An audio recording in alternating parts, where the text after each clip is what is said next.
So hi hello friends, అందరికీ నమస్తే. ఎలా ఉన్నారు మిత్రులందరికీ నమస్కారం. ఫ్రెండ్స్, డిఎస్సికి సంబంధించి పబ్లిష్ అయిన ముఖ్యమైన అప్డేట్స్ గురించి క్లారిటీగా చూద్దాం.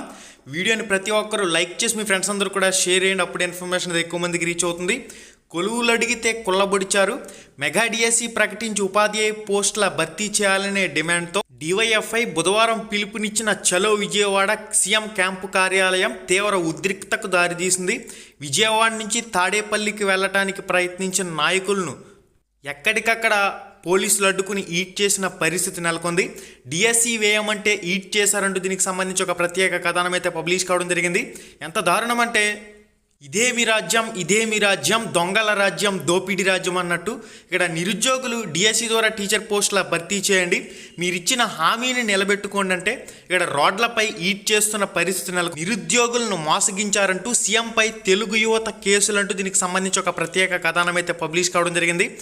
ఏటా 1న జాబ్స్ క్యాలెండర్ విడుదల చేసి ఉద్యోగాలు భర్తీ చేస్తామని చెప్పి డిఎస్సి నోటిఫికేషన్లు విడుదల చేస్తామని నిరుద్యోగులను మోసం చేసిన సీఎం జగన్పై కేసులు పెట్టాలని గుంటూరు, కర్నూలు తెలుగు యువత నాయకులు పోలీసులకు ఫిర్యాదు చేశారు.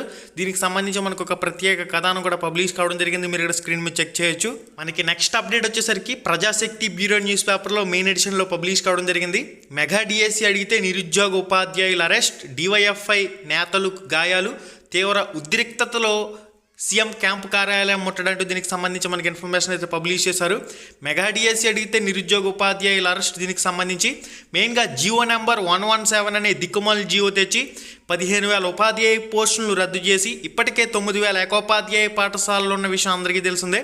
సుమారుగా 40,000 నుంచి 50,000 టీచర్ పోస్టులు ఖాళీలు ఉంటే వీటన్నింటినీ భర్తీ చేయకుండా ఇష్టారాజ్యంగా వ్యవహరిస్తున్న పరిస్థితి. సీఎం క్యాంప్ ఆఫీస్ ముట్టడికి నిరుద్యోగుల యత్నం, తీవ్ర ఉద్రిక్తత అంటూ దీనికి సంబంధించి మనకి Andhra Jyothi news paper, Andhraprabha news పేపర్లో కూడా మనకి మెయిన్ ఎడిషన్లో న్యూస్ ఆర్టికల్ అయితే పబ్లిష్ కావడం జరిగింది. డిఎస్సి పోరులో మెగా డిఎస్సి ఎక్కడంటూ చలో సీఎం క్యాంపు కార్యాలయం చేపట్టిన డివైఎఫ్ఐ నిరుద్యోగ డిఎస్సి అభ్యర్థులు సీఎంపై కేసులు నమోదు చేయండి అంటూ దీనికి సంబంధించి ఒక ప్రత్యేక కథనం కూడా పబ్లిష్ కావడం జరిగింది. జాబ్స్ క్యాలెండర్ విడుదల చేయాలని ఆగ్రహం అంటూ కూడా మనకి ఇన్ఫర్మేషన్లో పబ్లిష్ చేశారు. ఆంధ్రప్రదేశ్లో పూటకొక ప్రకటన చేసిన విద్యాశాఖ మంత్రులు అదిగో ఇదిగో డిఎస్సి ప్రకటనలను నిరుద్యోగ అభ్యర్థులను మాయ చేయడమే తప్ప మెగా డిఎస్సి విడుదల చేతల్లో చూపించాలని లక్షలాది మంది నిరుద్యోగులు ఆశగా ఎదురు చూస్తున్నారు.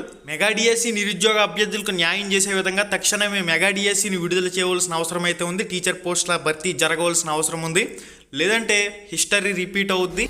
హాయ్ ఫ్రెండ్స్, మన ఛానల్లో పెట్టే వీడియోస్ని నోటిఫికేషన్ ద్వారా మీ మొబైల్కి పొందాలనుకుంటే రెడ్ కలర్ సబ్స్క్రైబ్ బటన్ మీద క్లిక్ చేసి మన ఛానల్ని సబ్స్క్రైబ్ చేయండి. అలానే పక్కనే ఒక బెల్ ఐకాన్ వస్తుంది, దాన్ని క్లిక్ చేయడం మాత్రం మర్చిపోవద్దు. నేను మీ Ganesh, welcome to Ram Ramesh productions.